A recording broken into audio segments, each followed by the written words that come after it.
नमस्कार दोस्तों, जय श्री राम, जय सीताराम, जय जय हनुमान, जय बागेश्वर धाम सरकार। दोस्तों, दीपक जलाना भगवान को हमारी आस्था प्रकट करने का सबसे सरल तरीका है। जब भी हम भगवान को अपनी कोई भी पूजा अर्चना श्रद्धा भाव अर्पित करते हैं तो जवाबों के लिए आपको परेशान होने की बिल्कुल जरूरत नहीं है, क्योंकि हमारे बागेश्वर धाम के बालाजी सरकार ने इन सभी सवालों के जवाब पहले से ही बता दिए, जिन्हें आज की वीडियो में हम आपके साथ साझा करने वाले हैं। तो दीपक का महत्व जानने के लिए आज की वीडियो को आखिरी तक पूरा जरूर देखें। तो दोस्तों, स्वागत है आपका प्राचीन ज्ञान टीवी पर।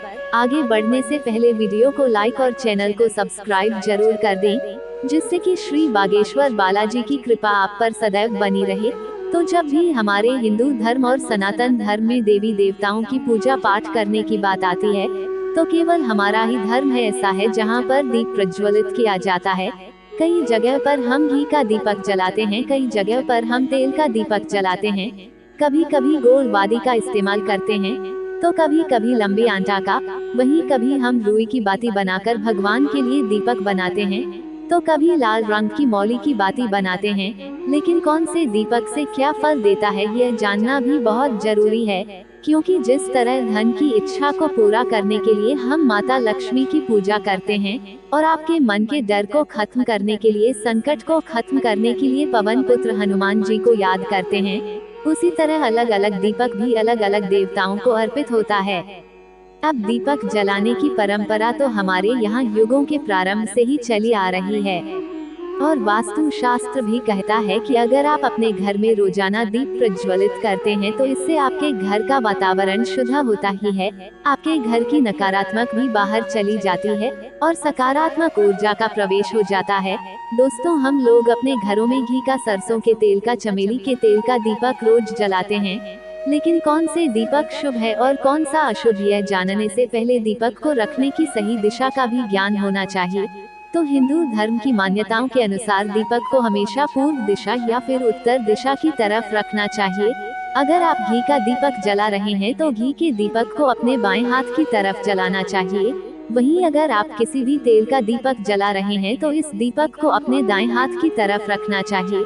और पूजा में दीपक जलाते समय इस बात का खास ख्याल रखें कि दीपक को हमेशा भगवान के ठीक सामने जलाना चाहिए और पूजा के दौरान गलती से भी आपका दीपक न तो अपनी जगह से बदला जाना चाहिए और न ही वो दीपक बीच में बुझ जाना चाहिए। तो दीपक जलाने के दौरान इन बातों का खास ख्याल रखना चाहिए। अब आपको पूजा की दीपक में इस्तेमाल होने वाली बातें में अंतर बता देते हैं।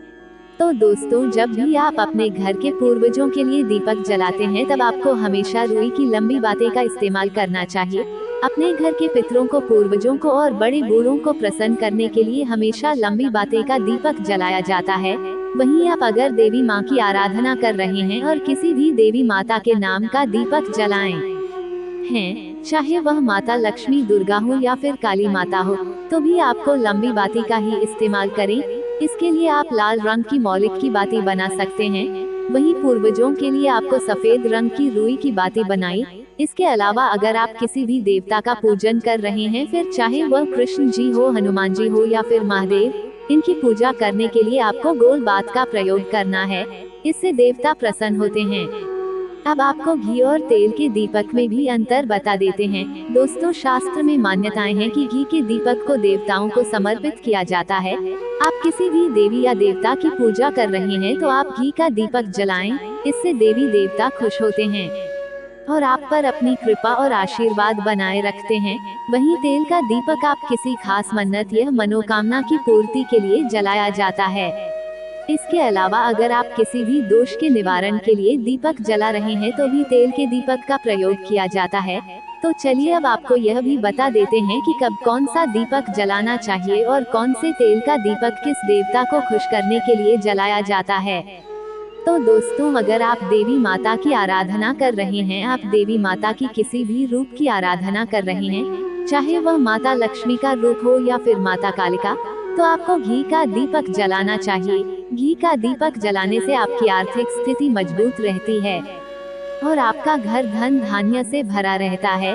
वहीं अगर आपकी कुंडली में शनि दोष है या शनि की 7.5 या ढैया चल रही है या फिर आपकी कुंडली में कालसर्प दोष है तो भी आप सरसों के तेल का या फिर तिल के तेल का दीपक जला सकते हैं। शनिदेव के लिए पीपल के वृक्ष पर तेल का दीपक जलाना आपके संकटों को मिटा सकता है और तेल का दीपक जलाने से आपकी कुंडली के दोष और गुरु ग्रह शांत होते हैं। वहीं अगर आप पवन पुत्र हनुमान जी को खुश करना चाहते हैं तो आपको चमेली के तेल का दीपक जरूर जलाना चाहिए। हनुमान जी पर चमेली के तेल का दीपक जलाने से आपके संकट दूर होते ही हैं। अगर आप पर नजर दोष होता है या फिर बुरी शक्तियां का प्रभाव होता है तो वह भी खत्म हो जाता है। वहीं अगर आप महादेव के काल भैरव रूप या फिर सूर्य देव के लिए दीप प्रज्वलित करते हैं तो आपको सरसों के तेल का दीपक जलाए। महादेव के केवल काल भैरव रूप पर ही सरसों के तेल का दीपक जलाया जाता है, क्योंकि ये ऐसे देवता हैं जो हमारी मनोकामना की पूर्ति करते हैं।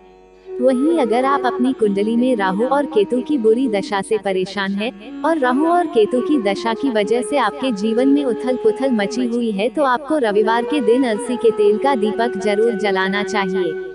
आप महादेव के सामने अलसी के तेल का दीपक राहु और केतु का नाम लेकर जला सकते हैं।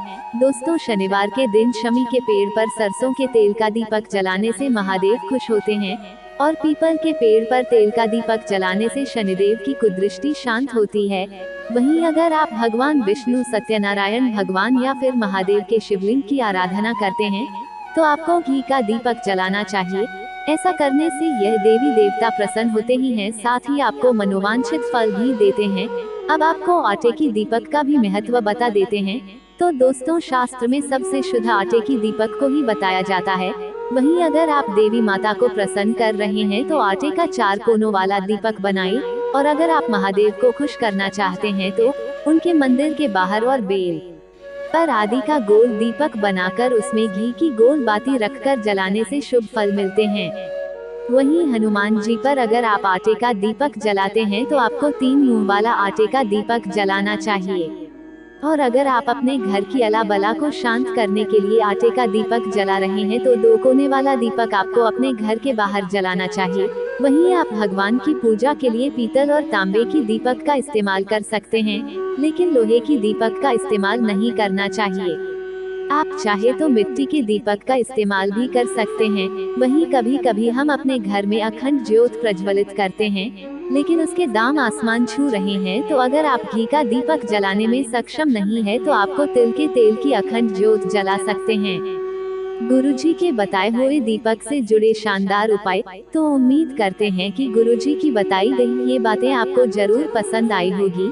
दोस्तों, अगर आपको यह वीडियो अच्छी लगी हो तो वीडियो को लाइक जरूर कर दीजिएगा और कमेंट बॉक्स में जय श्री राम, जय बागेश्वर धाम सरकार, जय हनुमान जरूर लिखें। तो मिलते हैं अगली वीडियो में, तब तक आप अपना ध्यान रखें, स्वस्थ रहें, सुरक्षित रहें।